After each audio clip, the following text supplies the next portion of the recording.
Hey guys, tonight we begin with a story of beauty, betrayal, and one of history's most vicious lies. We're diving into the life and death of Anne of Cleves, the woman Henry VIII called ugly. But before you get too comfortable, take a moment to like this video and subscribe, but only if you genuinely enjoy what I do here.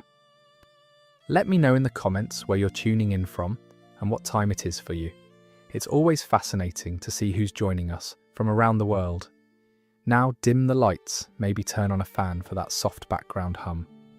And let's ease into tonight's journey together. In 1540, a young woman stepped off a ship in England. She was 24 years old. She spoke no English. She had travelled for weeks across frozen winter seas to marry a man she'd never met. A king, Henry VIII. Within 6 months, that same king would call her a Flanders mare, reject her publicly, and dissolve their marriage on the grounds that she was too ugly to consummate. Her name was Anne of Cleves. History remembers her as the ugly wife, the one Henry couldn't bear to touch. But what if I told you that's not what happened at all? What if the real story is so much stranger, so much darker, and reveals something terrifying about how women are erased, rewritten, and destroyed by the men who reject them? Because Anne of Cleves didn't die tragically in the way you think. She outlived Henry. She outlived most of his wives. She died wealthy, respected, and free. But here's the thing. Her reputation was murdered long before her body was. And the man who killed it, the same man who promised to love her. This is the story of how a king's fragile ego became a woman's eternal shame. And how history, for centuries, believed his lie. Anne of Cleves was born in 1515 in Dusseldorf, in the Duchy of Cleves, a small but politically significant region in what is now Germany. She wasn't born into obscurity. Her father, John III, Duke of Cleves, was a powerful Protestant nobleman who walked a careful line between the Catholic Holy Roman Empire and the Protestant princes of northern Germany. Her mother, Maria of Jülichberg, brought her own territories into the marriage, making the combined duchy wealthy and strategically important. Anne grew up in a world of diplomacy, alliances, and arranged marriages. She wasn't trained to be a queen. She was trained to be useful, a chess piece in the great game of European politics. Her childhood was strict, quiet, and deeply religious. The court of Cleves was nothing like the glittering, dangerous world of Tudor England. While Henry VIII's court blazed with masks, jousts, elaborate entertainments, and courtly love games, Cleves was austere. Protestant courts valued simplicity, modesty, and piety above all else. There were no masks where nobles dressed as Greek gods and flirted until dawn. No elaborate entertainments with acrobats and actors. No poets competing for attention with flowery verses. Protestant reformers saw such things as vanity, as Catholic excess, as sinful distractions from God's word. Anne learned to sew, to embroider altar cloths and vestments with tiny perfect stitches. She learned to read scripture in German, to memorize prayers, to conduct herself with modesty. She studied household management, the kind of practical skills that would make her a good wife to a German nobleman. How to manage servants, how to oversee a household budget, how to preserve food for winter, how to treat minor illnesses with herbs. These were the skills that mattered in her world, but she did not learn to sing in public, did not learn to dance the galliard or the volta, did not learn to play the lute or virginals, did not learn to flirt, to banter, to engage in courtly love games. These were considered frivolous, even sinful, in the Protestant courts of Northern Europe. They were the tools of vanity, and vanity was a sin. So Anne grew up without them, without the very skills that would later be expected of her in England. Without the cultural vocabulary she'd need to survive Henry's court. Her upbringing was modest by royal standards. The ducal palace in Dusseldorf was comfortable, but not opulent. No gold-plated ceilings, no walls covered in priceless tapestries, no hundreds of servants. Just a respectable noble household run on Protestant principles of economy and piety. Anne shared chambers with her sisters. They wore good quality clothing, but not the jewel-encrusted gowns of Catholic courts. They ate well but simply. They prayed often and long. They lived lives of routine and duty.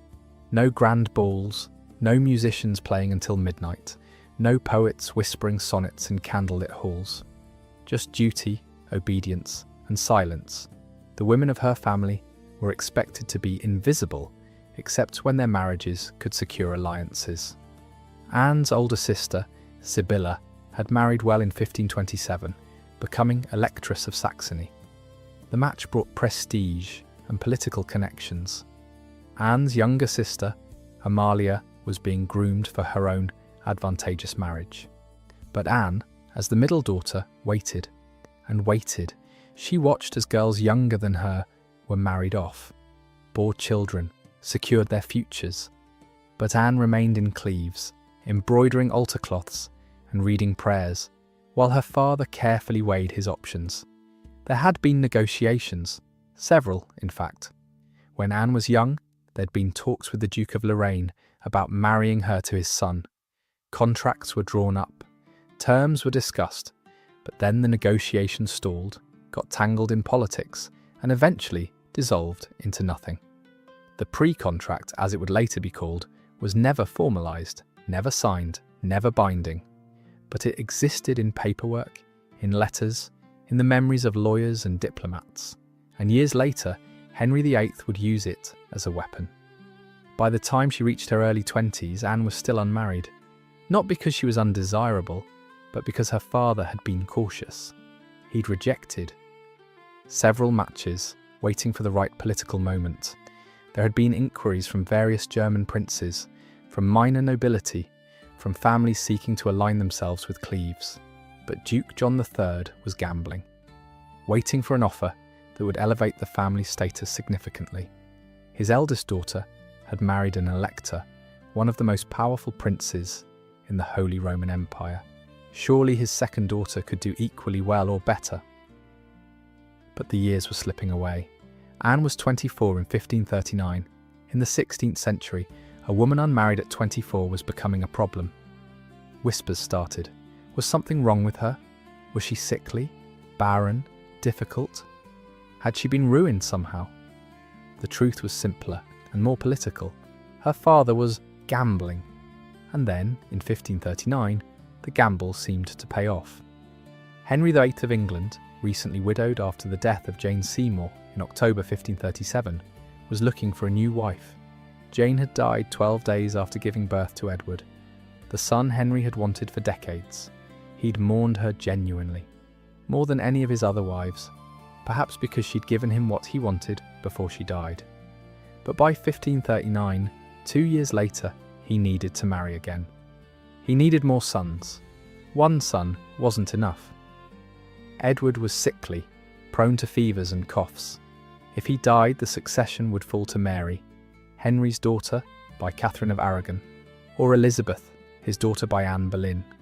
Both daughters, both female. Unthinkable in Henry's mind. He needed sons, plural, and for that he needed a wife. His chief minister, Thomas Cromwell, saw an opportunity beyond just breeding. An alliance with the Protestant German states could strengthen England's position against Catholic Europe. Spain and France, the great Catholic powers, had recently signed a peace treaty. The Treaty of Toledo in 1539 ended years of warfare between Charles V and Francis I. Both Catholic monarchs now had the leisure to turn their attention to England. To the heretic king who'd broken with Rome, divorced his wife, executed another, declared himself supreme head of the English Church. The Pope had excommunicated Henry. Catholic Europe saw him as a schismatic, a heretic, fair game for invasion or assassination. Henry, who had broken with Rome to divorce Catherine of Aragon and marry Anne Boleyn, was isolated, vulnerable. He needed allies, and a German marriage could provide them. Thomas Cromwell was a brilliant politician, a commoner who'd risen through ruthless intelligence and an understanding of how power worked. He'd engineered Henry's break with Rome. He'd dissolved the monasteries, seizing their wealth for the crown. He'd built a spy network that kept Henry informed of every whisper, every plot. But he'd also made enemies. The Catholic nobles hated him. The conservatives at court feared his reformist zeal. And Henry, increasingly paranoid and unstable, trusted no one completely. Cromwell knew his position was precarious. He needed to prove his value. And at successful German marriage could do that, could secure England's Protestant alliance, could give Henry more sons, could keep Cromwell in power. So Cromwell began searching for a suitable bride. He needed someone young enough to bear children, someone Protestant to cement the religious alliance, someone whose family could bring military and diplomatic support, someone politically advantageous. He sent ambassadors to various German courts, gathering information. Who was available? Who was of age? Who was attractive? Because Cromwell knew Henry, knew the king needed to be attracted to his bride, knew that Henry, despite his obesity and age, still saw himself as a romantic hero, still wanted to be desired, still wanted beauty. The reports came back. Christina of Milan, a young widow, was beautiful but Catholic. The daughters of the Duke of Saxony were possibilities. And then there was Anne of Cleves, Anne whose father ruled a strategically important duchy, Anne whose brother was now Duke William, a moderate Protestant with connections throughout Germany.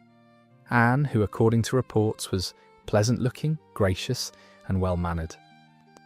The French ambassador had once said she was of medium beauty. The imperial ambassador noted she had a determined and resolute countenance, not raving beauties, but acceptable. And politically, the match was perfect. But there was one problem. Henry had never seen her, and in the 16th century, you didn't just swipe left, you sent a painter. This was standard practice for royal marriages. Portraits were exchanged like photographs, scrutinized for every detail: hair color, eye color, facial features, body type, everything that mattered to a king choosing a wife. The problem was that portraits lied, or rather, they flattered. It was expected. You didn't paint a princess with her flaws showing. You didn't emphasize imperfections. You painted the ideal version, the version that would secure the match. Court painters knew this. Their job was to make their subjects look regal, attractive, marriageable. Too much realism could ruin a negotiation. Hans Holbein the Younger, one of the greatest portrait artists of the Tudor age, was dispatched to Cleves in summer 1539 to paint Anne's likeness. Holbein was known for his precision, his almost photographic realism.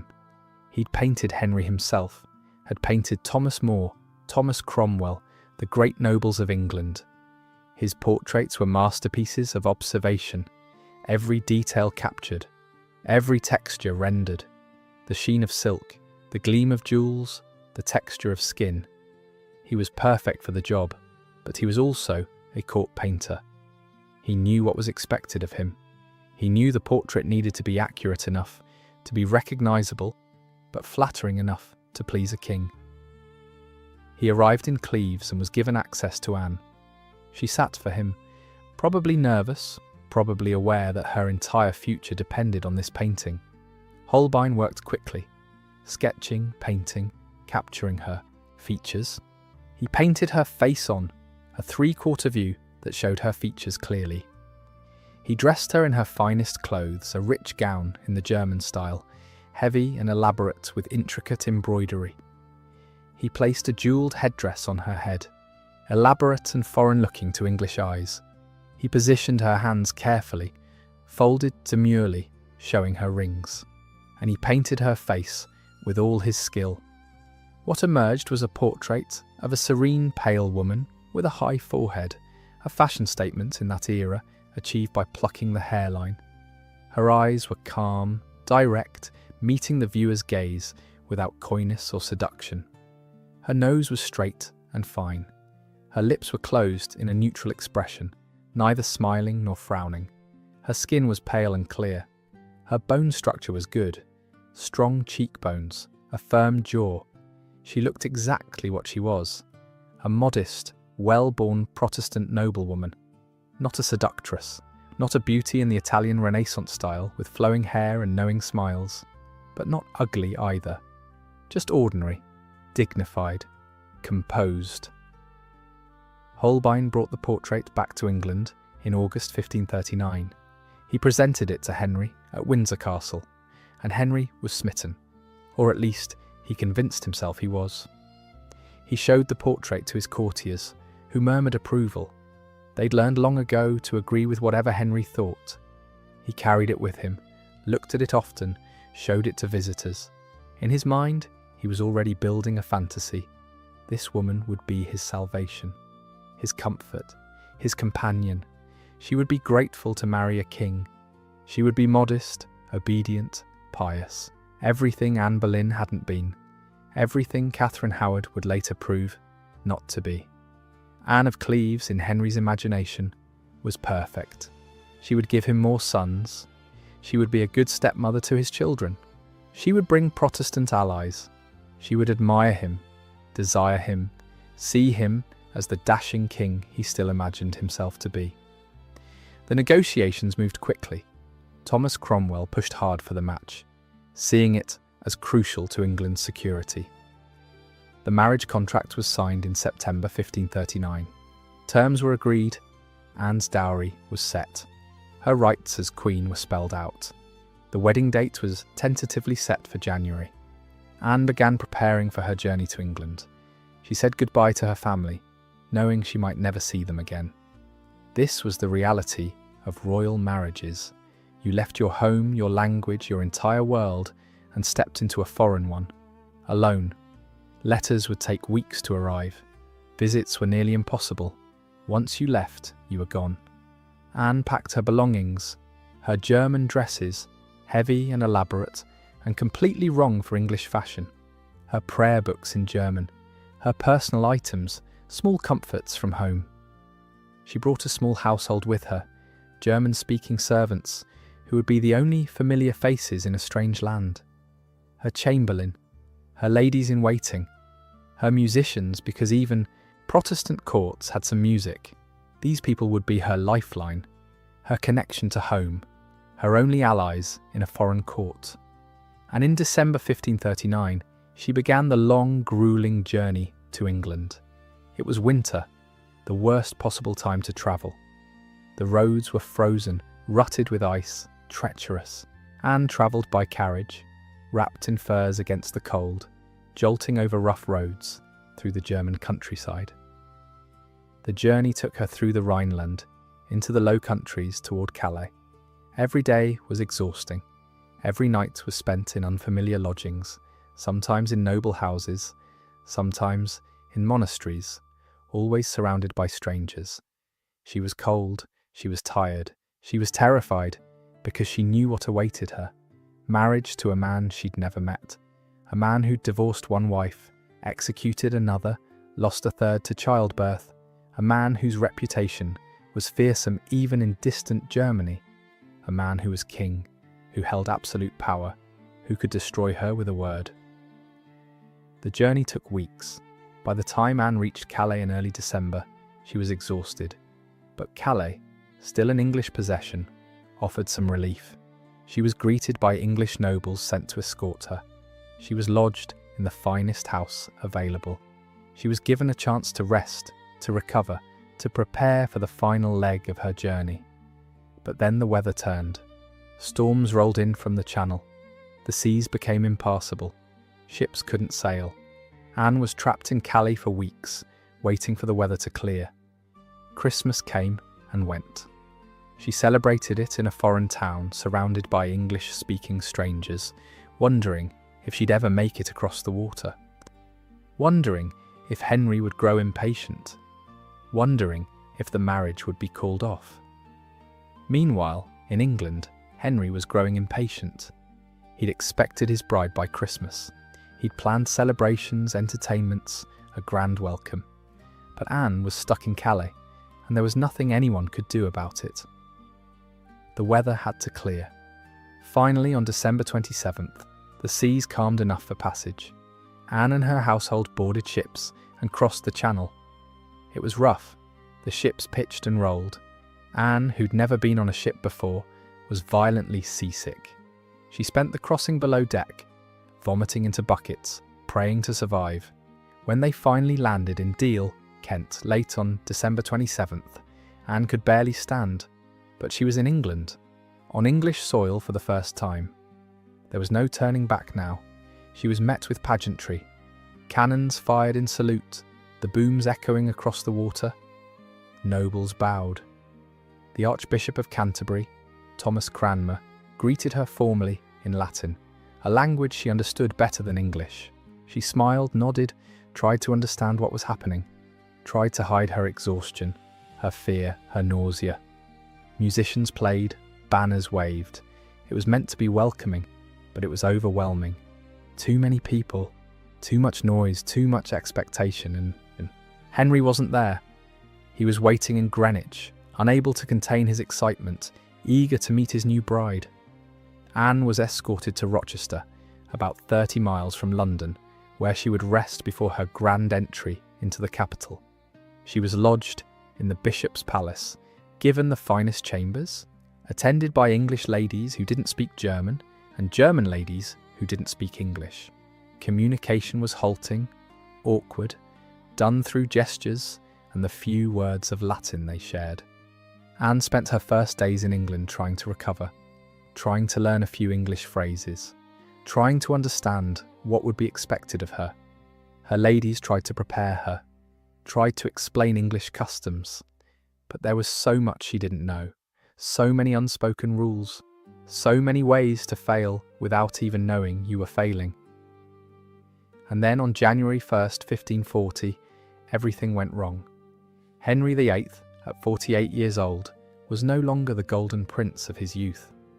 The man who'd once been called the handsomest prince in Christendom was gone, replaced by something bloated and terrifying.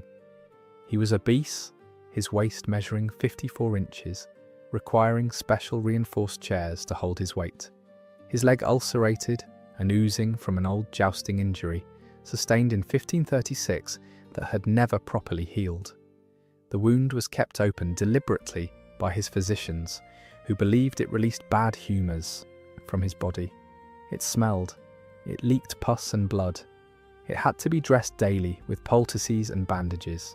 It caused him constant pain and made him irritable, paranoid, and violent. His temper was volatile, swinging from jovial to murderous in moments. He had buried 3 wives. Catherine of Aragon, divorced after 24 years and exiled, dying alone in 1536. Anne Boleyn, executed in 1536 on charges of adultery and treason that were almost certainly false. Jane Seymour, dead in 1537 from childbed fever, 12 days after giving Edward. He was desperate for more sons, paranoid about his legacy, and increasingly unstable. His courtiers walked on eggshells around him, never knowing when a joke would be met with laughter or with a trip to the Tower. People who'd been his friends one day were executed the next. Thomas More beheaded. John Fisher beheaded. The Carthusian monks hanged, drawn, and quartered for refusing to acknowledge him as supreme head of the church. But he still fancied himself a romantic, a lover, a knight. He still read romances, still imagined himself as a courtly lover from the tales of King Arthur. So when Anne arrived in England, Henry decided to do something chivalric, something romantic, something out of the courtly romances he adored, the stories of knights disguising themselves to test their ladies' true feelings. He would surprise her, disguised like a knight in a tale. It was a fantasy he'd played out before, with Anne Boleyn in the early days of their courtship, when she'd laughed and played along, recognising him through his disguise and swooning, appropriately. But Anne of Cleves wasn't Anne Boleyn. She didn't know the game. She didn't know English courtly love traditions. She didn't know she was being tested. It was January 1st, 1540, New Year's Day. Anne was staying at Rochester, resting before her grand entry into London, scheduled for January 3rd. She was in her chambers, probably exhausted, possibly worried about the meeting to come. She'd been in England less than a week. She spoke perhaps a dozen words of English. Her servants were helping her dress, teaching her a few English phrases. Good day. Thank you. My lord. Simple things. Outside her window, a bull baiting was taking place in the courtyard, a common entertainment where dogs attacked a chained bull until one or the other died. It was brutal, bloody, the kind of thing Protestant courts in Germany would never allow, but it was standard English entertainment. Anne, curious or perhaps just trying to distract herself from her anxiety, stood at the window, watching. Henry, unable to wait until the official meeting, rode out from Greenwich with a small party of men. They were all dressed in plain cloaks, like common travellers, nothing to identify them as king and courtiers. Henry was excited, gleeful even. This was going to be romantic, surprising. His new bride would see through his disguise, would recognise him by his kingly bearing, and would be overcome with joy. He burst into her chamber unannounced, striding across the room with the confidence of a man who expected to be recognised by his sheer kingliness. He expected her to gasp, to see through the disguise, to recognise him by his bearing, his majesty, his presence. This was the fantasy, the test. Would she know her true love even in disguise? But Anne just stared, confused, possibly alarmed. She saw a group of strange men barging into her private chambers without permission or announcement. One of them was huge, massive, taking up space like a piece of furniture. He was sweating despite the cold. He was limping. He smelled of infection, an old wine, an unwashed body. His clothes, though fine underneath the cloak, were dishevelled. His face was red and bloated. He was staring at her with an intensity that made her deeply uncomfortable. She didn't recognise Henry. Why would she? She'd only seen Holbein's portrait, which had been painted of a younger, thinner Henry, and which, like all court portraits, had been generous. The man in the portrait had been regal, imposing, dignified, with a trim beard and intelligent eyes. The man standing in front of her was none of those things. This man was monstrous, huge and sweating and leering at her like she was a piece of meat at market. She didn't swoon, didn't blush, didn't fall to her knees in recognition. She simply looked at this sweaty, limping stranger and politely turned back to the window, back to the bull baiting, waiting for this bizarre intrusion to end. She probably thought he was a courtier who'd gotten drunk and lost. His way. Or maybe a servant with a message. She certainly didn't think he was the King of England. She murmured something in German to her ladies. They looked alarmed, confused. One of them tried to gesture to Anne, to hint that this was someone important, but Anne didn't understand. She just wanted these strange men to leave, so she could continue preparing for her meeting with the king. Henry was devastated. His ego, already fragile from years of being told he was magnificent, while his body betrayed him, shattered. This wasn't how it was supposed to go. In the stories, in the romances he'd read and loved, the lady always recognised her true love. Always, no matter the disguise. True love couldn't be hidden. But Anne had looked at him and seen nothing. No spark, no recognition, no desire, no joy. Just confusion, and maybe a hint of disgust. She turned away from him, dismissed him, rejected him, and in front of his courtiers, in front of witnesses, he retreated quickly, his face burning with humiliation and rage.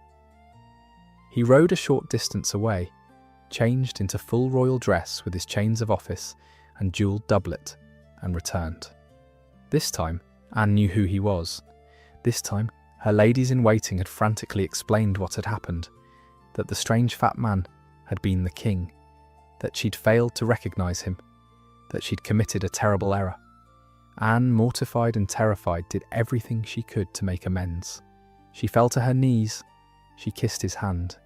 She greeted him with all the respect due a king. Her face was pale with fear. She was gracious, respectful, dignified.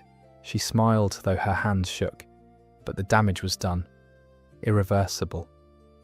Henry had been rejected, not by her words, not intentionally, but by her lack of recognition, her failure to see him as the man he imagined himself to be, the dashing prince, the romantic hero, the king whom any woman would instantly recognize and desire. And for that failure, for that unintentional humiliation, she would pay. For the rest of her life, she would pay. Later that night, back in his chambers, Henry exploded. He raged to Thomas Cromwell, to his privy councillors, to anyone who would listen. She was nothing like her portrait, nothing like he'd been promised. She was ugly, plain, unattractive. He felt deceived, betrayed. He told his courtiers he was not pleased, that she was nothing so fair as she hath been reported, that he liked her not well. He even complained about her body, saying she had ill smells about her, and that he could not bring himself to touch her, much less consummate a marriage. He ranted about her clothes, which were German in style, heavy and elaborate, and completely different from English fashion. He mocked her accent when she tried to speak the few English words she knew. He mocked her manners, her inability to dance or play instruments, her foreignness. He found fault with everything. Her face was too long, her skin too sallow, her body too flat, lacking the curves he preferred. She wasn't the woman in Holbein's portrait. She wasn't the fantasy he'd built in his mind. And so, she became ugly. But here's the thing. No one else seemed to notice what Henry claimed to see. Ambassadors described Anne as pleasant-looking, dignified and well-dressed. The French ambassador wrote that she was of medium beauty and pale complexion. Not a raving beauty, but not ugly either, just ordinary. The imperial ambassador noted she had a determined and resolute countenance and carried herself well. Courtiers said she was gracious and had good bearing. Even Henry's own men, the ones who'd been in that chamber at Rochester, remarked privately that she was perfectly acceptable for a queen. Some even said she looked better in person than in her portrait, that the German clothes hadn't done her justice. So what happened? Why did Henry suddenly find her repulsive when no one else did? Because it wasn't about her appearance, it was about his humiliation. He had built up a fantasy, a romantic ideal, and when reality didn't match, when she didn't recognize him in his clever disguise, didn't gasp at his majesty, didn't play the role he'd assigned her, he needed someone to blame. And he couldn't admit the truth, that he was old, that he was sick, that he was obese and limping and smelling of infected wounds, that he was no longer the dashing prince women swooned over. So he made it her fault, made her ugly, made her the problem. And so Anne of Cleves became ugly. Not because she was, but because Henry needed her to be, because his ego couldn't survive the alternative. But the marriage had to proceed. The contracts were signed. The political alliance needed. Thomas Cromwell, increasingly desperate as he watched Henry's rage, pushed for the wedding to go forward. He assured Henry it would be fine, that once they were married, once Henry spent time with Anne, he would warm to her, that she just needed English clothes and English manners, and she'd be acceptable. Henry reluctantly agreed, but his resentment festered. The wedding took place on January 6, 1540, at Greenwich Palace, the Feast of the Epiphany. It was a grand affair by necessity. This was a royal wedding, a public spectacle, cloth of gold hanging from every wall, shimmering in candlelight, tapestries depicting romantic scenes, musicians playing, nobles in their finest dress, jewels glittering, feasting that went on for hours with course after course, swan, peacock, boar, subtleties, elaborate sugar sculptures, wine flowing freely. But behind the pageantry, Henry was seething. He went through the motions, said the vows in a flat voice, but his face was tight with anger. His jaw was clenched. He barely looked at Anne. When he had to kiss her, as tradition required, it was perfunctory, cold, his lips pressed to hers for barely a second. The courtiers noticed. The ambassadors noticed. Something was wrong. This wasn't a joyful royal wedding. This was a king, going through unwanted motions. Anne, for her part, played her role perfectly. She was calm, dignified, gracious. She wore a beautiful gown, cloth of gold and silver, her hair loose under a jewelled coronet, as befitted a bride. She smiled when required.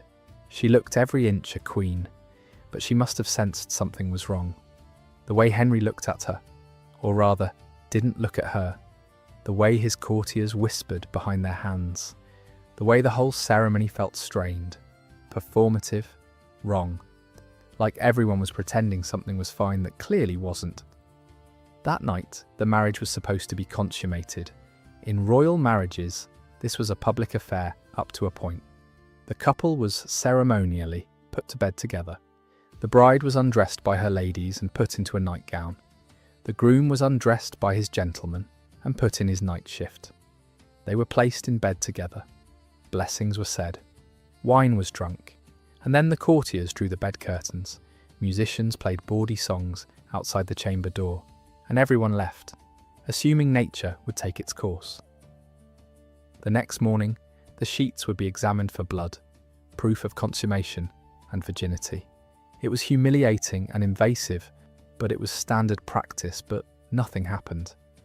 Henry later claimed he couldn't perform because he found Anne so unattractive. He told his physicians, his privy councillors, anyone who would listen, that he had no will to proceed, and that her body struck him to the heart and he could not overcome his loathing. He said he'd tried, that he'd kissed her to see if he could muster any desire, that he'd touched her breasts to see if they would excite him, but felt nothing, no arousal, no desire, just disgust. He claimed her body was slack and unappealing, that she had saggy breasts and loose belly skin, though she'd never borne children and was only 24, that she smelled bad, though no one else ever reported this. He made excuse after excuse, each more insulting than the last. But other accounts suggest something different, that Henry, plagued by impotence and embarrassment, couldn't consummate the marriage and blamed Anne for his failure.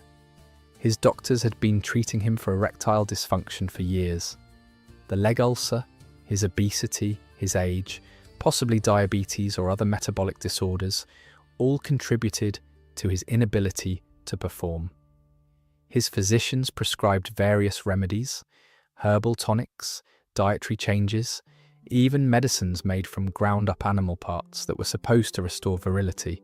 Nothing worked, but admitting that would be humiliating, emasculating, impossible for a king whose whole identity was wrapped up in his masculinity, his ability to sire sons, his virility. So he blamed her, said she was so ugly, so repulsive, that even a king couldn't do his duty. It was easier than admitting the truth, that his body was failing, that he was old and sick and impotent, and no longer the virile king he imagined himself to be. Night after night, they went through the same ritual, put to bed together, curtains drawn, and nothing. Henry would lie there, furious with his body, furious with her, making excuses. Sometimes he blamed his leg pain, sometimes his general illness, but always, ultimately, he blamed her. Her appearance, her foreignness, her failure to excite him. Anne, for her part, seemed confused. She had no idea what was expected of her. Remember, she'd been raised in a strict Protestant household where sex was never discussed. Nice girls, especially princesses, were kept deliberately ignorant. When questioned later, during the annulment proceedings, she reportedly said she believed a kiss goodnight was enough to make a baby, that Henry had kissed her and said goodnight, and she'd assumed that was consummation, that she thought she might already be pregnant. Whether that was true or strategic innocence, we'll never know. It seems almost impossible that a 24-year-old woman wouldn't know the basics of reproduction. But it's also possible that Anne, terrified and knowing what had happened to Anne Boleyn, played dumb deliberately, painted herself as innocent and naive. Not someone who could claim marital rights, not someone who could demand consummation, not someone who'd fight an annulment, just a confused girl who didn't even understand what had or hadn't happened. And in doing so, She positioned herself perfectly for survival. Meanwhile, Henry had already moved on. Literally. At Anne's own court, among her own ladies-in-waiting, he'd met a young woman named Catherine Howard. She was the niece of the Duke of Norfolk, one of the most powerful nobles in England. She was 19, maybe younger, maybe as young as 17. Sources disagree. She was tiny and pretty in the English style. Petite, vivacious. She had auburn hair and knew how to flirt. She giggled at Henry's jokes. She danced beautifully. She played music. She embodied everything Anne wasn't. English, lively, coquettish, trained in the arts of courtly love. Everything Anne hadn't been taught. Henry was obsessed. He showered Catherine with gifts, jewellery, gowns, land grants. He wrote her letters, clumsy love notes, from a man trying to recapture his youth. He spent more time with her than with his own wife. He'd find excuses to visit Anne's chambers just to see Catherine, to watch her dance, to listen to her play the virginals, to bask in her attention in the way she made him feel young and desirable again. And Anne noticed. She'd have to be blind not to. The whole court noticed. Courtiers whispered. Ambassadors reported it in coded letters back to their rulers. The betting started. How long before the king discards this one? How long before Catherine Howard is in Anne's place? And Thomas Cromwell, the man who'd arranged the Cleves marriage, was running out of time. The political situation had shifted. The alliance with Cleves was no longer as crucial as it had seemed in 1539. Spain and France, those great Catholic powers, had fallen out again, their alliance crumbling almost as quickly as it had formed. England wasn't as isolated. The Protestant alliance wasn't as necessary. The marriage that had seemed so necessary politically now seemed like a mistake, an embarrassment, a constant reminder of Cromwell's miscalculation. And Henry, who needed someone to blame for his unhappiness, for his impotence, for his humiliation, was looking at Cromwell with increasing hostility. By spring 1540, Henry wanted out. He wanted the marriage dissolved. He wanted Catherine Howard. And he wanted Thomas Cromwell punished for forcing him into this situation. He began gathering evidence, testimonies from servants who said the royal couple never seemed affectionate, statements from his own doctors about his inability to consummate, carefully worded to make it sound like it was Anne's fault. Anything to prove the marriage had never been consummated and was therefore invalid. He also resurrected the old pre-contract with the Duke of Lorraine, claiming Anne had been betrothed before and therefore couldn't legally marry him. It was flimsy. The pre-contract had been discussed but never formalised, never signed, never binding. But it didn't matter. Henry was king. And in June 1540, the trap was ready to spring. Anne was summoned to Richmond Palace. She was told the marriage was being investigated, that questions had arisen about its validity, that she should cooperate fully with the king's commissioners, who would be asking her questions, that her future, her safety, her very life depended on giving the right answers. The unspoken threat was clear.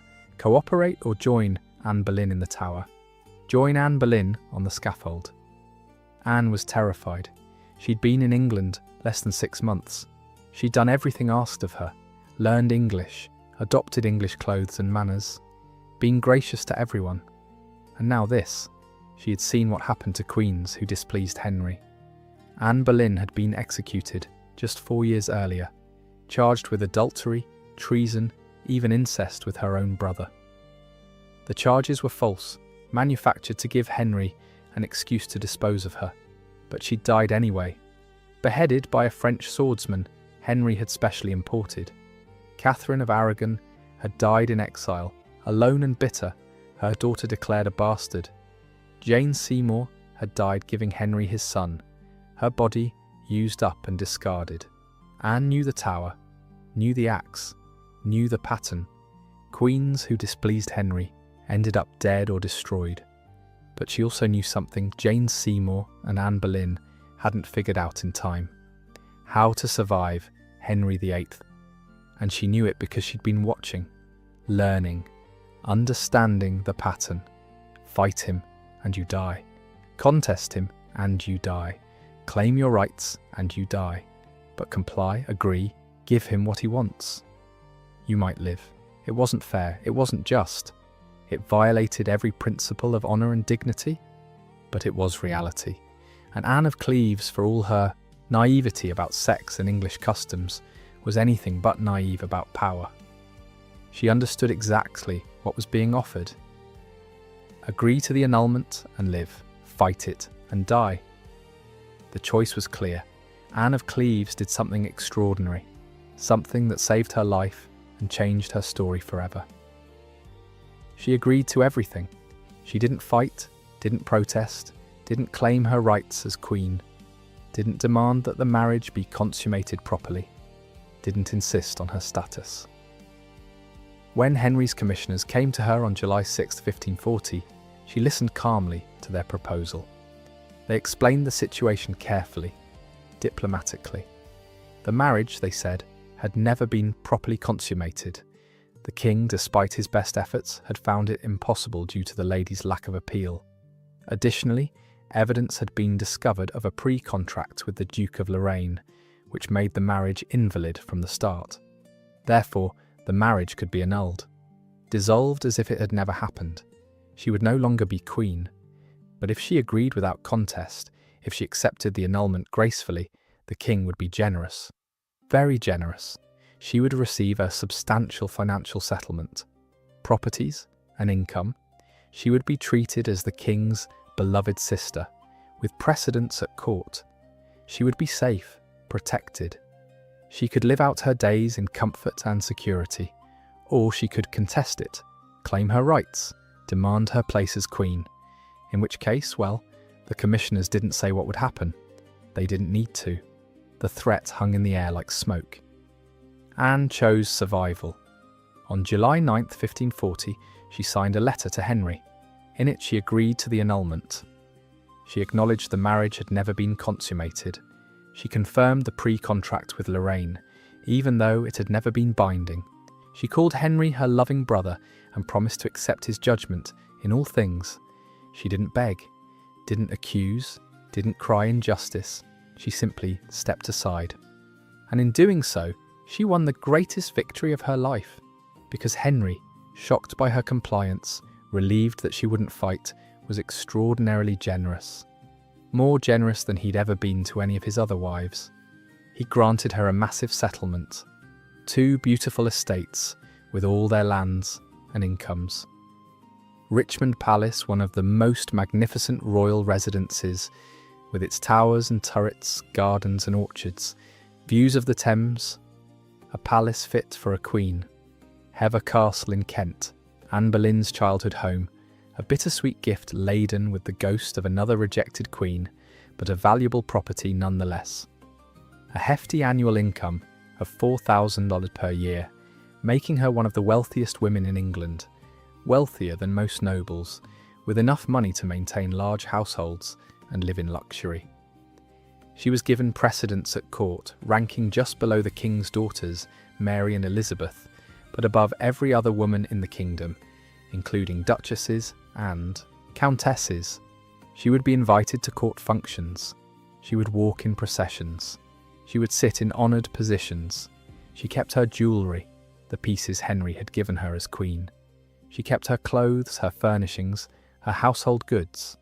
And she kept her title as the king's beloved sister, a face-saving designation that allowed her to remain at court without embarrassment or shame, that gave her status and protection.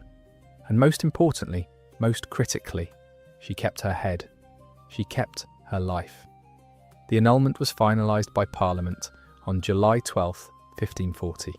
Anne of Cleves was no longer queen, but she was free, and she was rich, and she was alive. And in Tudor England, for a woman who'd been married to Henry VIII, that was an astonishing, almost miraculous outcome.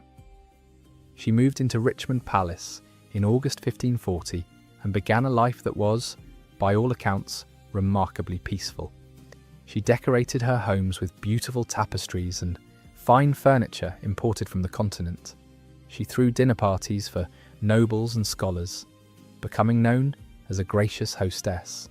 She played cards endlessly, a passion that would last her entire life, often playing for small stakes with her ladies or with visiting nobles.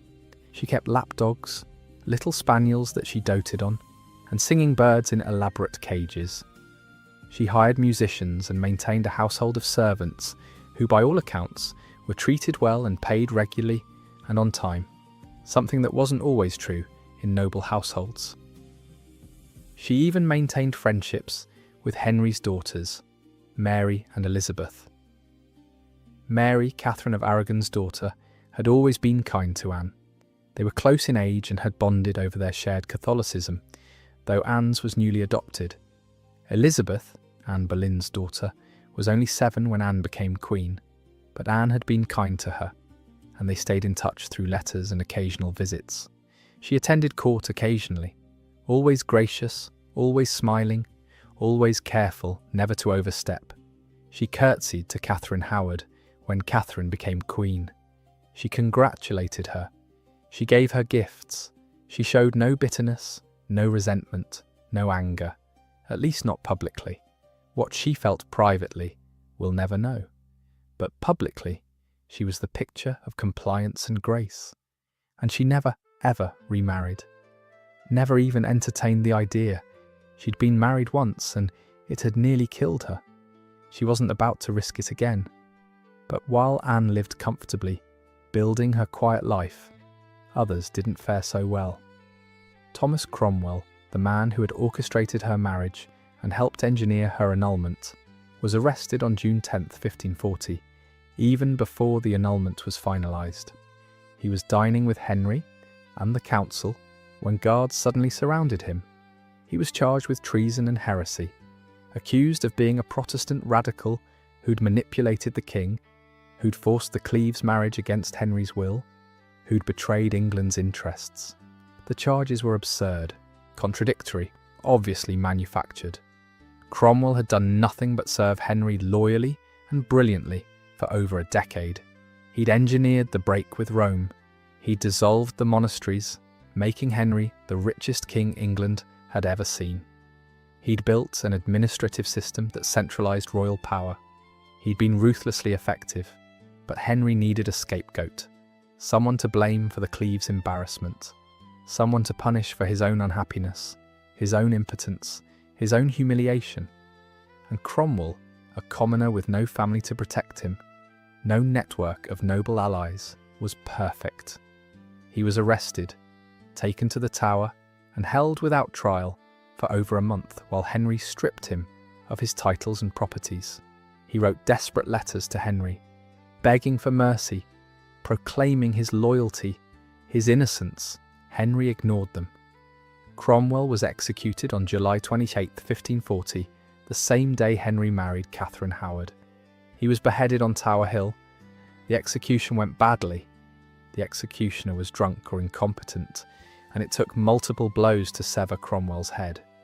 He died badly, suffering, crying out. A brutal, degrading end for a man who'd served his king faithfully. Anne, safe in Richmond, must have heard the news, must have known that her survival had come at Cromwell's expense, that he'd been sacrificed, at least in part, because the marriage he'd arranged had failed. Did she feel guilty, relieved, vindicated? We'll never know. She left no record of her feelings, no diary entry, no letter. She kept her thoughts locked away, safe, private. But she must have understood the lesson, that in Henry's court anyone could fall, anyone could be destroyed, and the only safety was in being invisible, uncomplaining, and utterly compliant. Catherine Howard, the girl Henry had been so obsessed with, became his 5th wife on July 28, 1540, the same day Cromwell died. It was almost as if Henry was marking one ending and one beginning. Out with the old minister who'd failed him, in with the young wife who would restore his virility, his happiness, his youth. Catherine was crowned queen with all the pomp and ceremony Anne had received just months earlier. She wore jewels that had belonged to Anne, slept in beds Anne had slept in, walked in chambers Anne had walked in, played the role Anne had been rejected from, and Henry doted on her, called her his rose without a thorn, showered her with gifts, spent enormous sums on her wardrobe, her household, her whims. He seemed happy, almost manic with joy, like a man trying desperately to convince himself and everyone else that he was still vital, still powerful, still capable of passion. But it didn't last. It couldn't last. Catherine was young, foolish, and reckless. She'd had lovers before her marriage, including a music teacher named Henry Mannix and a young man named Francis Derham, who'd called himself her husband.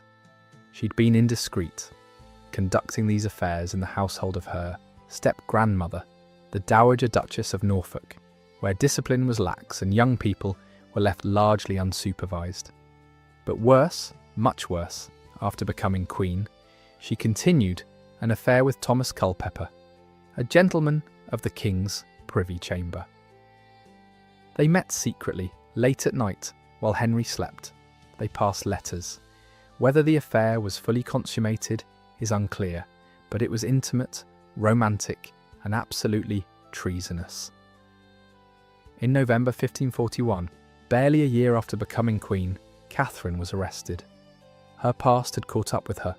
Her former lovers had talked, evidence had emerged. Henry was devastated, humiliated, enraged.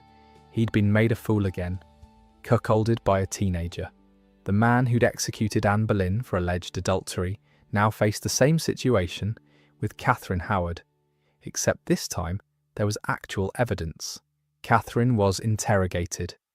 She confessed to the premarital relationships, but claimed nothing had happened with Culpeper after marriage. It didn't matter. She'd lied to Henry. She'd deceived him. She'd made him look foolish, and for that she would die. Catherine Howard was beheaded on February 13th, 1542, at the Tower of London. She was barely 20 years old, possibly younger. The night before her execution, she asked for the block to be brought to her cell so she could practice laying her head on it, so she wouldn't fumble or show fear, so she could die with dignity. The next morning she walked to the scaffold on Tower Green, the same spot where Anne Boleyn had died. She was so weak with terror that she had to be helped onto the platform. She made a brief speech admitting she deserved death, asking for prayers, and then she laid her head on the block and was beheaded with a single stroke. Anne of Cleves, watching from the safety of Richmond or Hever, must have felt something. Relief? Guilt? Vindication? Horror? Catherine had taken her place, had won Henry's affection in a way Anne never had.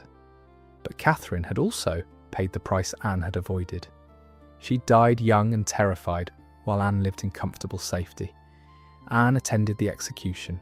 It was expected of her as a member of the royal family, the king's beloved sister. She stood among the courtiers and watched the girl who had replaced her lose her head, watched the blood pool on the scaffold, watched the body carried away in a cheap wooden coffin, and then she went home, back to Richmond, back to her cards and her dogs, and her quiet, unglamorous survival, back to the life she'd chosen over queenship.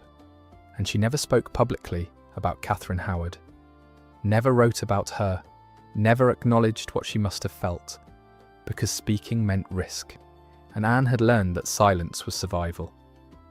Henry married once more. Catherine Parr, a twice-widowed noblewoman, became his sixth and final wife on July 12, 1543. She was 31, intelligent, educated, and most importantly, she survived him. She knew how to manage Henry's moods, how to nurse his festering leg, how to hide her Protestant sympathies when necessary, how to stay just important enough to be valued but never threatening enough to be dangerous. She was careful, cautious, diplomatic. She survived by being everything Henry needed: nurse, companion, stepmother to his children. Not passionate, not romantic, just useful. And in 1547, when Henry finally died, Catherine Parr was free. She married her true love, Thomas Seymour, within months of Henry's death. Henry VIII died on January 28, 1547, at the Palace of Whitehall in London. He was 55 years old. His body was bloated, infected, poisoned by his own wounds and his own rage. His leg had finally killed him, the infection spreading through his body until even his physicians gave up. They tried everything. Poultices, leeches, bloodletting, prayers, nothing worked. Henry died in agony, thrashing and crying out, his massive body soaked with sweat and pus. He died alone except for servants, none of his children present, none of his wives. Well, Catherine Parr was there, dutifully attending him. But Anne of Cleves was not. She was at Richmond, safe, waiting for news. When word came that the king was dead, Anne must have felt an enormous wave of relief. The man who could have killed her with a word was gone. She'd outlived him. She'd won. She was 31 years old, wealthy, free, and alive. And she would remain that way for another 10 years. 10 quiet, peaceful, uneventful years. The best years of her life, perhaps. Years without fear, without needing to please anyone, without walking on eggshells or watching every word. Just years of living. When Edward VI, Henry's son by Jane Seymour, became king at age 9, Anne stayed loyal. She attended his coronation on February 20th, 1547, wearing rich gowns and jewels, standing among the nobles, showing her support for the new regime. She sent him gifts on his birthdays and at Christmas. Expensive gifts, plate, jewels, fine cloth, showing her wealth and her loyalty. Edward, guided by Protestant advisors, continued his father's religious reforms, breaking more thoroughly with Rome, embracing more radical Protestant theology.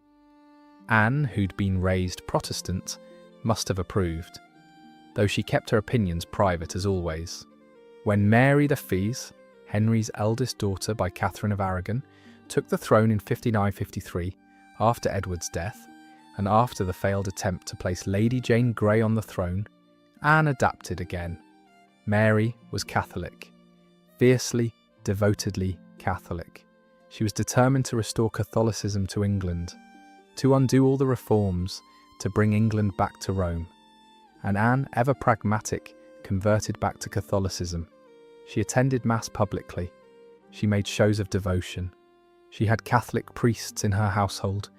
She did everything required to maintain her position and her safety, because Anne understood that survival meant flexibility, meant adapting to whoever held power, meant never being so attached to any principle that you'd die for it.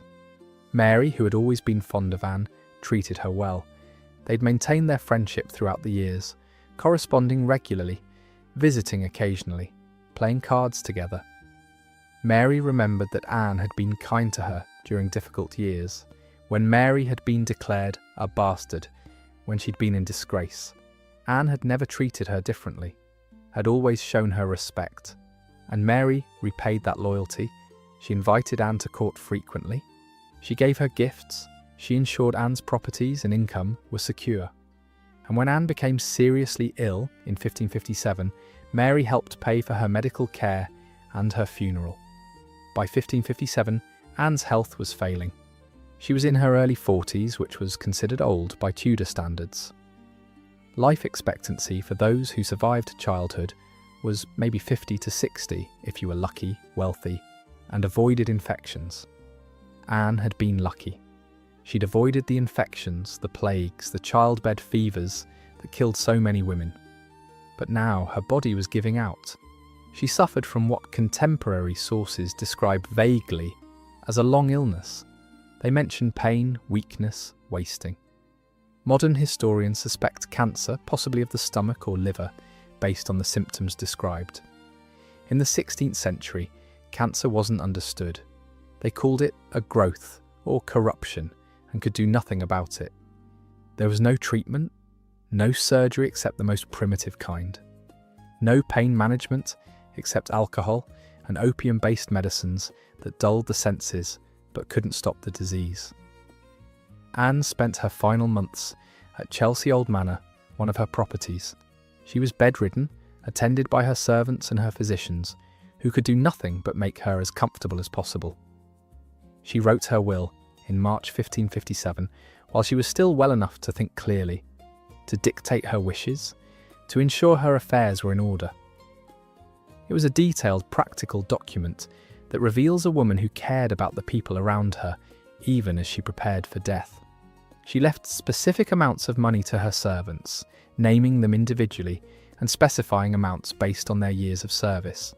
Her chamberlain received a substantial sum. Her ladies-in-waiting received money and personal items. Her lower servants, down to the laundry maids and kitchen boys, all received something. She was generous, fair, ensuring that the people who'd served her faithfully would be provided for.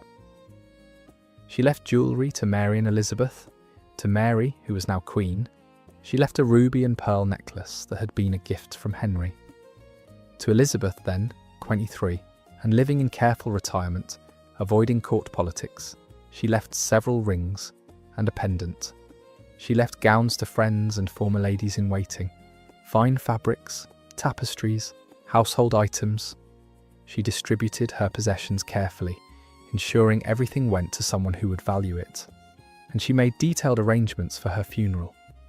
She requested to be buried at Westminster Abbey, a privilege reserved for royalty and the elite.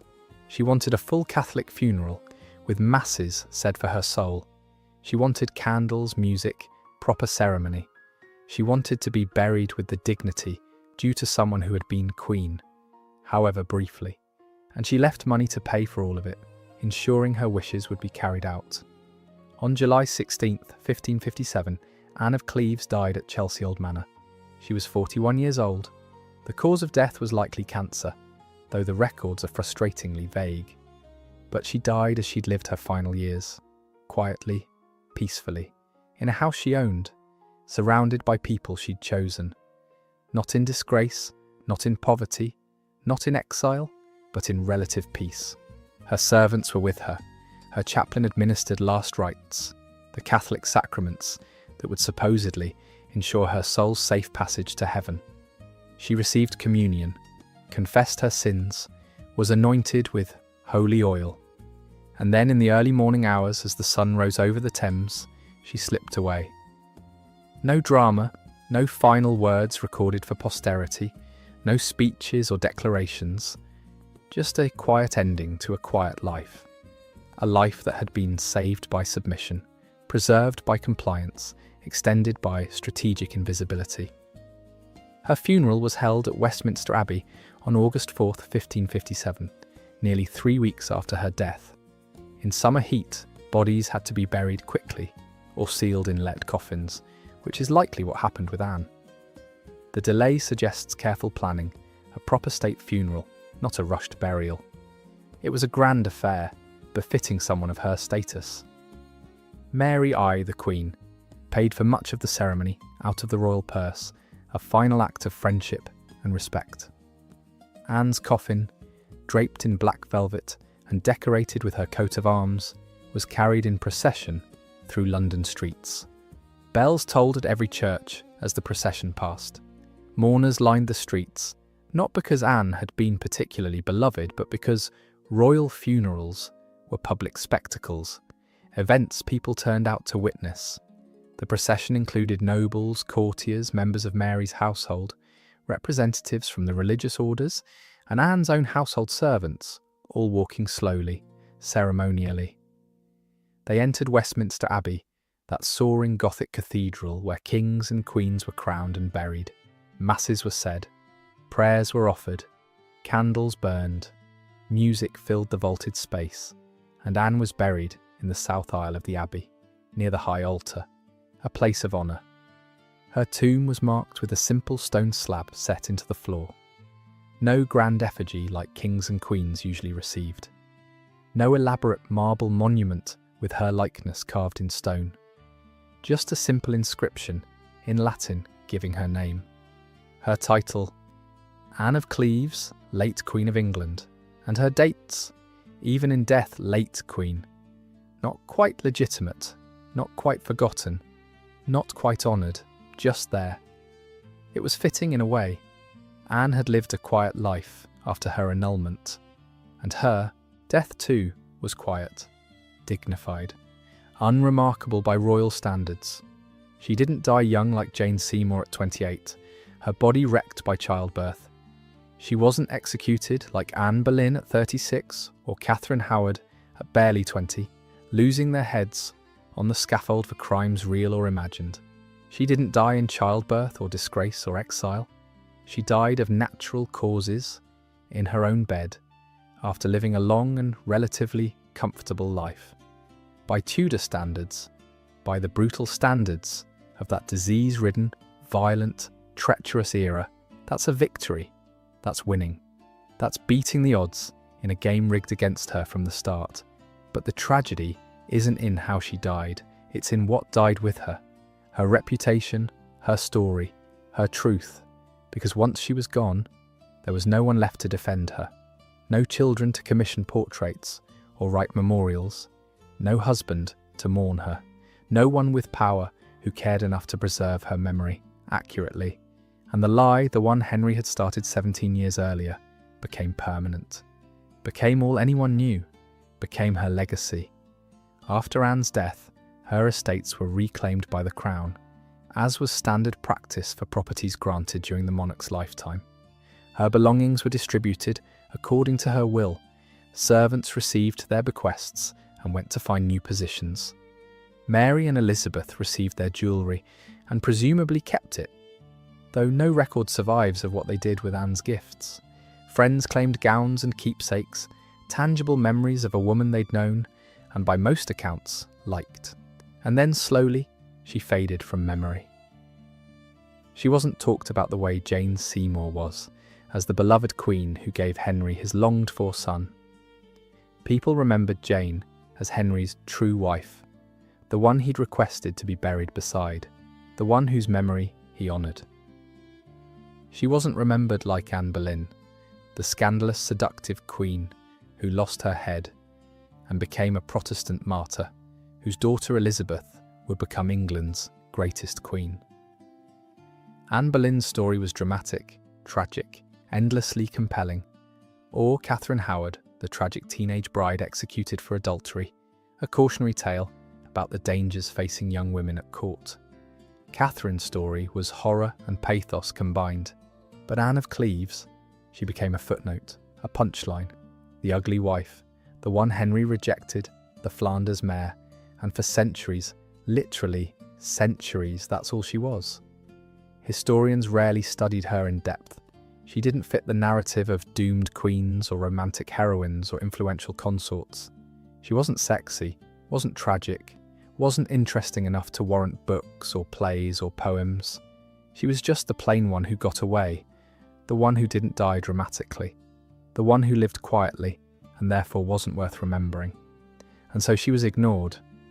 But ignoring Anne meant ignoring something important, something crucial about power, about survival, about what it meant to be a woman in Tudor England. Her survival wasn't luck, it wasn't chance. It wasn't because Henry had a moment of uncharacteristic generosity. It was strategy. Pure, calculated, brilliant strategy born of desperation and intelligence. She understood power in a way the other wives didn't or couldn't. Anne Boleyn had tried to match Henry, to be his equal intellectually and politically, and she'd been destroyed for it. Catherine of Aragon had held firm to her principles, insisting on her rights as queen, and she'd died in exile. Catherine Howard had been foolish and reckless, and she'd lost her head. But Anne of Cleves understood something fundamental. You cannot fight absolute power directly. You can only survive it by becoming invisible, unthreatening, compliant. She knew when to fight and when to fold. She knew how to read a room, how to assess danger, how to calculate her odds. She knew how to manage a tyrant, not by confronting him, but by giving him what he needed. An easy exit, a face-saving solution, a way to feel powerful, even as he was failing. She didn't try to be Henry's equal. She didn't compete for his affection or attention. She didn't demand her rights or her dignity. She became his ally, his beloved sister, a non-threatening presence that cost him nothing to maintain. And in doing so, she lived. That's not a small thing. That's not cowardice or weakness. That's survival. That's understanding that living to fight another day is sometimes the only option available. But it's not the kind of story that gets told. Because it's not dramatic. It's not romantic. There's no passion, no declarations of love, no tragic final scene with a dying queen cursing her enemies or proclaiming her innocence. It's just smart, just practical, just survival. And history, unfortunately, doesn't always reward smart. It rewards spectacle. It rewards drama. It rewards women who suffer beautifully and die tragically. Anne of Cleves gave us no spectacle. She gave us survival. And for that, for choosing life over dramatic death, she was erased. Reduced to a single insult that wasn't even true, the ugly wife. That's what 500 years of historians focused on. Not her intelligence, not her diplomacy, not her survival skills, not her generosity to servants, or her kindness to Henry's daughters, or her management of substantial properties and wealth. Just whether or not she was pretty enough for a king who'd already executed 2 wives and would execute another before he died. That's what mattered to historians for centuries. That's what got recorded, repeated, enshrined as fact. Whether or not Henry VIII found Anne of Cleves attractive. And that tells us everything, absolutely everything, about how we've seen women throughout history. About how we still see women. About what we value and what we ignore. About whose stories get told and whose get erased. So why does Anne of Cleves matter? Why tell her story now, nearly 500 years after her death? Because her story is still happening. Right now, today, in every corner of the world, women are still judged by their appearance before anything else, still discarded when they don't meet impossible, arbitrary standards of beauty, still blamed for the failures of the men who reject them, still called ugly, difficult, bitchy, too much, not enough when they don't perform femininity correctly, when they don't smile enough or smile too much, when they're too assertive or too passive, still erased when they don't fit the narrative we want, the story we're comfortable telling. Anne wasn't ugly, but she was called ugly by a man with power, and that became her legacy. That became her truth in the historical record. And think about how many women since then have had the same experience. How many women have been written off as bitter, difficult, or unattractive simply because they didn't play the role expected of them, because they challenged someone with more power, because they failed to flatter the right man at the right time. Think about how many times a woman's worth has been reduced to her face, her body, her desirability to men. How many times her accomplishments have been ignored, her intelligence questioned, her survival dismissed because someone decided she wasn't pretty enough, young enough, feminine enough. Anne of Cleves is a mirror, and what we see in her is every woman who has ever been dismissed, diminished, or destroyed by a lie she couldn't fight. Every woman who's been called ugly when she was inconvenient. Every woman who's been erased from history because her story didn't fit the dramatic narrative we wanted to tell. But Anne also shows us something else, something powerful, something we need to hear. That survival is its own form of resistance, that you don't have to be loud to be strong, that you don't have to fight every battle to win the war, that sometimes the smartest thing you can do is step aside, take what's offered, and live. Live on your terms, live quietly, live well. She didn't martyr herself, didn't fight a losing battle, didn't cling to a title that would have killed her, didn't let pride or honour or dignity override her survival instinct. She let go. And in letting go, in choosing life over queenship, she won. That's a lesson we don't hear enough. Our culture glorifies fighting to the death, standing your ground no matter what, never backing down, never compromising, never admitting defeat. And sometimes that's right. Sometimes that's necessary. Sometimes fighting is the only option. But sometimes backing down is survival. And survival when you're facing impossible odds, when you're facing a system designed to destroy you, when you're facing a man like Henry VIII with absolute power and zero accountability is victory. Anne of Cleves understood that. She understood it better than Anne Boleyn, who fought for her innocence and died. Better than Catherine Howard, who panicked and died. Better than Catherine of Aragon, who held firm to her principles and died in exile, alone and bitter, having won nothing but the moral high ground. Anne of Cleves looked at her options, assessed the risks, and chose life, chose freedom, chose herself, and she lived. For 10 more years after Henry died, she lived. Rich, comfortable, autonomous, free. And maybe that's the real tragedy, not that she died, but that we, for 500 years, have looked at her choice and called it failure.